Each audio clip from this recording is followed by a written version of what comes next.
Anyway, we kind of already went over this, but I want to go over it one more time, just so everybody knows, you know, in case you guys missed it. I'm on my level 90 character right now because the level 100 server just went down, but everything is pretty much the same in terms of what has changed for Warriors. So, Warriors got a 25% increased rage generation effect, which is awesome.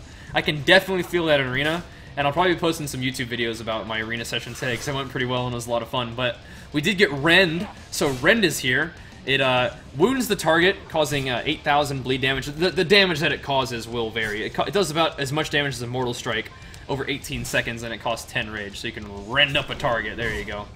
And so with the increased rage generation, the inclusion of Rend, unfortunately we did lose our entire shout pool in terms of our root shout, our piercing howl, and our interrupt shout. Those are gone. In their place, we have a new level 45 talent tier, which gives us the choice between Taste for Blood.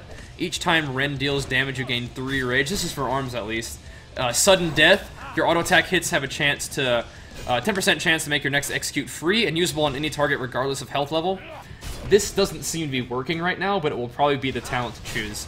Because then you also have the choice of Slam, which Slam is okay. It's cool to have Slam. I like that we have a low cost, low damage ability to use. Slam an opponent, causing 50% weapon damage. Each consecutive use of Slam increases the damage dealt by Slam by 50% and the rage cost by 100%. So it's going to cost more and do more damage. It stacks up. It's supposed to. It doesn't stack up right now in the beta, but whatever. It's fine.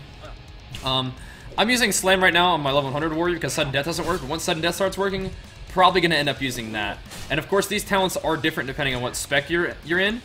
For Fury, Furious Strikes, Wild Strike costs 10 less rage, and then Unquenchable Thirst. Bloodthirst no longer has a cooldown. So, that's some pretty interesting stuff here. Now, the same thing is true for both of these things. I think that we should just naturally baseline have pretty much all of these things as Warriors, but the fact that they gave them to us in the first place, I feel like is a step in the right direction. And in terms of Prot gets it's a heavy repercussions.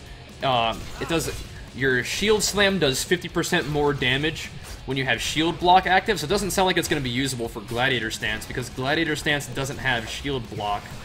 Unless the shield charge is also counted as shield block, in which case that would be super strong for Gladiator Stance.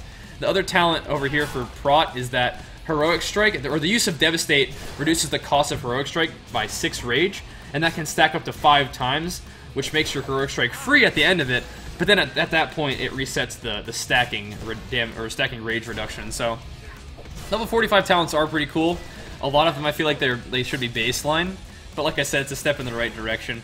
Overall, I think Warriors, this beta build definitely got a buff. They're feeling a lot more fun with their increased rage generation. The inclusion of Rend is fun. The fact that you have Slam now is fun. Sudden Death is going to be hilariously awesome because Execute can get up to like 211k. So I'll be posting some Arms Warrior PvP for you guys to see what it looks like in the new build, but I also wanted to go over the changes really quickly, just as a recap. But overall, things are looking good, and I'm having a lot of fun playing Arms Warrior at this point in the beta. And like I said, I'll be sharing some gameplay with you guys in the next couple days. Should be a lot of fun.